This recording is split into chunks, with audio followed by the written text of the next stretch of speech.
దామోదర లీల గురించి చాలా విశిష్టంగా చెప్తూ ఉంటుంది గోదమ్మ. కృష్ణుడి జీవితం మనం గమనించి చూసినట్టయితే మొత్తమంతా మాయే. ఈ పువ్వు ఇలా వేసినట్టయితే గుచ్చుకుంటుందేమో, అసలు పూలంటే ఆయనకి ఎంత ఇష్టం అంటే అలా వేస్తే చాలు. శ్రీకృష్ణుడికి దామోదర నామం వాళ్ళ అమ్మ వల్ల వచ్చింది.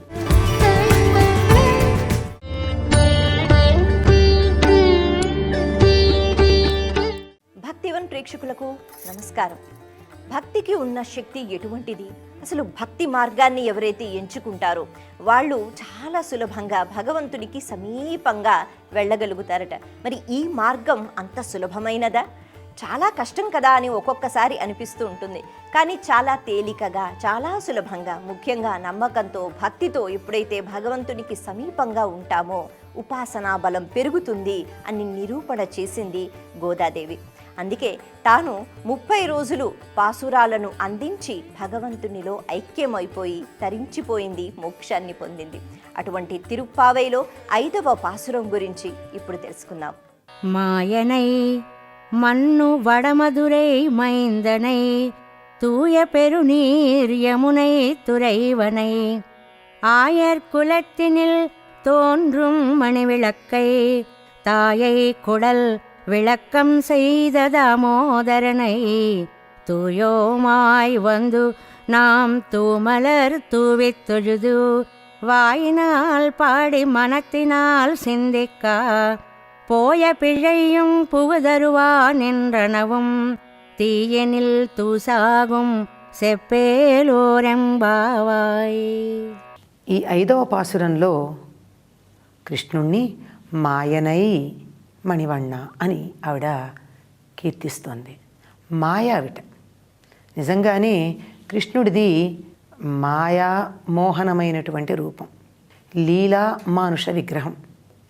రాముడి అవతారంలో ఆయన పూర్తిగా ఆత్మానం మానుషం మన్యే అని చెప్పుకున్నాడు. కానీ కృష్ణుడి జీవితం మనం గమనించి చూసినట్టయితే మొత్తమంతా మాయే. ఈ మాయగా విగ్రహ రూపం ధరించినటువంటి వాడు ఎక్కడ ఉన్నాడంటే వడమదురై, ఉత్తర మధురలో ఉన్నాడు. అంటే వీళ్ళకి విల్లిపుత్తూరుకి వల్లభదేవుడు పరిపాలిస్తూ ఉన్నటువంటి మధుర పట్టణం ఏదైతే ఉందో ఇది దక్షిణ మధుర. దీన్ని ఇప్పుడు మనం మధురై అంటూ ఉన్నాం. ఉత్తర మధురని మాత్రం మధుర అంటున్నాం. అంటే తమిళంలో దాన్ని కూడా మధురై అనే అన్నారు. మళ్ళీ ఈ రెండిటి మధ్య ఎక్కడన్నా ఒకదానికొకటి పొరపాటు పడతారేమో తన చెరులని చెప్తూ వడమధురై, ఉత్తర దేశంలో ఉన్న మధుర ఉందే ఆ మధురలో ఆయన ఎలా ఉన్నాడంటే యశోద ఒడిలో ఉన్నటువంటి పసిపిల్లవాడిలాగా ఆ మధురా పట్టణానికి మణిదీపంలాగా వెలుగుతున్నాడు. దామోదర అని ఇక్కడ ప్రత్యేకంగా ఆవిడ చెప్తూ ఉంది. ఈ దామోదరుడుగా ఉన్నటువంటి ఇతన్ని మనం కీర్తిస్తూ పరిశుద్ధులమై వెళ్ళి ఆయన మీద కొన్ని పూలు వేద్దాం. ఏం ప్రత్యేకంగా దగ్గరికి వెళ్ళి అయ్యో ఈ పువ్వు ఇలా వేసినట్టయితే గుచ్చుకుంటుందేమో, ఇలా వేసినట్టయితే దెబ్బ తగులుతుందేమో అని మనం ఏమీ అనుకోనక్కర్లా. అసలు పూలంటే ఆయనకి ఎంత ఇష్టం అంటే అలా వేస్తే చాలు. అంతేకాదు ఆ పూలు వేసేటటువంటిది ఎట్లా వేసినా పర్వాలేదు. దానికి తోడు మన చేతులతో పట్టుకుని వేస్తున్నామే ఆ పూలకి మన వాసన ఉంటుంది. ఆడవాళ్ళు వేస్తే ఆయనకి చాలా ఇష్టం. అందువల్ల గోపికలు ఏం చేసినా ఇష్టం గనక ఆ పూలు ఎలా వేసినా పర్వాలేదు. అంతేకాదండి, ఇక్కడ ఈవిడ విసరడం గురించి ఒక మాట చెప్తుంది. ఎందుకు చెప్తుందంటే పాండ్యరాజు విష్ణు చిత్తుడు నారాయణుడే అందరికీ ముక్తి ప్రసాదించగలిగినవాడు అని ప్రతిపాదించినప్పుడు మురిసిపోయి ఏనుగ మీద తిరువీధుల్లో ఊరేగిస్తూ ఉన్నప్పుడు స్వామి తన శిష్యుడి వైభవం చూడ్డానికి అంతరిక్షంలో వచ్చి ఆశీర్వదిస్తూ ఉంటే స్వామి కనపడగానే పూజ చేయాలి గనక అందుబాటులో పూలు లేకపోతే విష్ణు చిత్తుల వారు తనకి బహుమానంగా ఇచ్చిన సంచి తీసి అందులో చూస్తే మణులున్నాయిట, రత్నాలున్నాయిట. ఆ మణులతోనూ రత్నాలతోనూ విసిరి పూజించట. ఎంత విలువైందైతే మాత్రం మణి రాయి కాదా, అది విసిరితే దెబ్బ తగలదా? కానీ ఆయన చాలా చక్కగా ఆనందంగా స్వీకరించాడు. అంటే ఎలా విసిరినా భక్తి అన్నది గనక ఉన్నట్టయితే స్వీకరిస్తాడు స్వామి. కనుక మనం పూలు విసిరి ఆయన్ని సంతృప్తి పరుద్దాం. మనకి నోరు ఉంది గనక నోరారా ఆయన్ని కీర్తిద్దాం.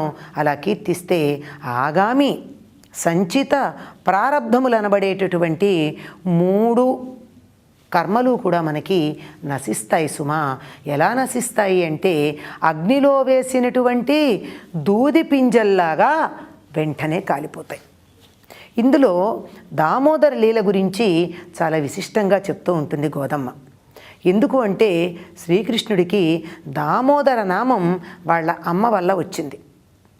దధిమంధన సమయంలో పాలకుండని విరగ్గొట్టాడనేటటువంటి పగులగొట్టాడనేటటువంటి కోపంతో తల్లి ఏం చేసింది, అతన్ని తాడు పెట్టి కట్టింది. అంటే అంతకన్నా ఇంకేం చేయలేదు, కొట్టలేదు, దండించలేదు, చెడు మాటలు మాట్లాడలేదు. మరి ఏం చేయగలదు? ఆ పెరుగు కుండని పగులగొడుతున్నాడు. ఎందుకంటే వాళ్ళమ్మ పాలివ్వమంటే వెంటనే ఇవ్వలేదట. అందుకని పెరుగు చిలకడం వల్ల కదా నాకు పాలివ్వడం ఆలస్యం చేసింది అని పెరుగు కుండని పగులగొట్టాడు. మరి పెరుగు కుండన్నా పెరుగన్నా పాలన్నా గొల్లలకి పరమ పవిత్రమైనవి. తమకి పవిత్రమైనటువంటి వాటిని పాడు చేశాడన్న కోపంతో మళ్ళీ ఆ పని చేయకుండా ఉండడానికి తాడు తెచ్చి కడదామని చూసింది. ఎంతసేపు చూసినా 14 లోకాలని తన ఉదరంలో దాచుకున్నటువంటి ఆ బాలకృష్ణుడి పొట్ట కడదామంటే కుదరలేదుట. ఎంత తెచ్చినా 2 అంగుళాలే తగ్గుతున్నాయి. మళ్ళీ ఇంట్లో ఉన్న తాళ్ళన్నీ తెచ్చింది. ఆ తాళ్ళు తెచ్చి తెచ్చి తెచ్చి పట్టుకురావడం తీసుకురావడం. ఈయన పారిపోవచ్చుగా, ఈ లోపల పారిపోలేదు, అలాగే ఉన్నాడు. అంటే తల్లి మీద ఎంత ప్రేమో చూడండి. ఆ తాళ్ళు పట్టుకురావడంలో ఆవిడ అలిసిపోయి చెమట పట్టిందిట. తల్లికి చెమట పట్టగానే ఈయనకి బాధ కలిగింది. అయ్యో అని చెప్పి ఆవిడ అప్పటికి ఎన్ని తాళ్ళు ఉన్నాయో అన్ని తాళ్లతో కట్టుబడడానికి అంగీకరించి కట్టుబడ్డట. అందువల్ల ఆ కడితే ఈ లేత పొట్ట కదా ముడి వేసిందిట. ముడి వేసిన చోట చిన్న గుర్తుపడిందిట, కమిలిపోయి. అప్పటి నుంచి ఆయనకి దామోదరుడు అని పేరు. అంటే దామము ఉదరమునందు కలిగినవాడు. అంటే తల్లి తెచ్చినటువంటి ఆ తాడు ఏదైతే ఉందో అది పొట్ట దగ్గర గుర్తుగా కలిగినవాడు అని అర్థం. దామం అంటే పూలదండ పొట్ట దాకా ఉదరం దాకా ధరించినవాడు. ఇక్కడి వరకు కాకుండా ఈ నాభి దిగువ భాగం దాకా పూలదండ ధరించినవాడు. ఇంకా చాలా విశేషమైనటువంటి అర్థాలు చెప్తారు దామోదర శబ్దానికి. ఈ దామోదర శబ్దానికి ఆధ్యాత్మికంగా చెప్పే అర్థాలన్నింటితో పాటు యశోదా తనయుడుగా తల్లికి కట్టుబడడం అనేటటువంటి వైశిష్ట్యం ఉంది ఇక్కడ. అంటే చిక్కడు సిరికౌగిటిలో చిక్కడు యోగాది ముని బృందముల హృదయాల్లో అని చెప్తున్నారు. అంటే ఎక్కడా కూడా చిక్కట. లక్ష్మీదేవి కౌగిలిలో కూడా చిక్కని వాడు తల్లి రోటికి కట్టేద్దామంటే లీలగా హేళగా కట్టుబడ్డాడనేటటువంటి అనుగ్రహం కనపడుతుంది. అటువంటి అనుగ్రహం చూపించే యశోదానందనుడైనటువంటి కృష్ణుణ్ణి మనం కీర్తిస్తే ఏం జరుగుతుందో తెలుసా? తల్లిని అనుగ్రహించినట్టే మన్ని కూడా అనుగ్రహిస్తాడు. దానివల్ల ఏం జరుగుతుంది? ఆగామి సంచిత ప్రారబ్ధ కర్మాలు 3 పోతాయి. సంచితం అంటే జన్మజన్మలుగా మనం పేరబెట్టుకున్నటువంటి సంచిలో వేసి మూట కట్టి తెచ్చుకున్నటువంటి కర్మల ఫలితాలు. ప్రారబ్ధం అంటే ఈ జన్మలో మాత్రమే అనుభవించడం ద్వారా పోయేటటువంటివి. ఆగామంటే ఇప్పుడు సంపాదించి పై జన్మలకి దాచిపెట్టుకుంది. అంటే ఇంతకు ముందు దాచిపెట్టుకున్న దాంట్లో ఇప్పుడు అనుభవించింది, ఆ తరువాతి కాలంలో అనుభవించటానికి సిద్ధంగా పెట్టుకున్నది 3 కర్మలు ఉంటాయి మనకి.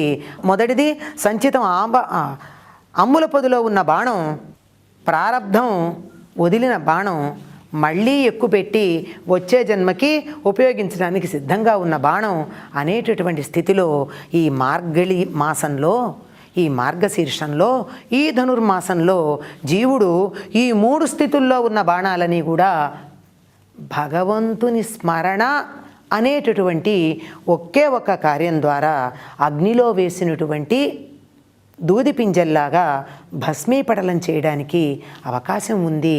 కనుక ఆ యశోదానందనుణ్ణి మనం కీర్తిద్దామని గోదమ్మ తల్లి చెలులందరికీ ఉపదేశం చేసింది. ఇప్పటి వరకు వ్రతంలో పాటించవలసిన నియమాలు, పొందవలసిన జ్ఞానాన్ని గురించి చెలులకి తాను బోధ చేసింది గోద.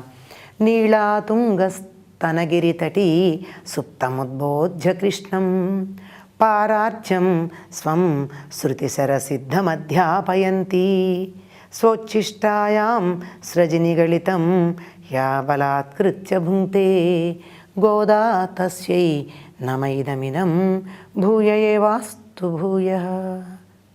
స్వస్తి.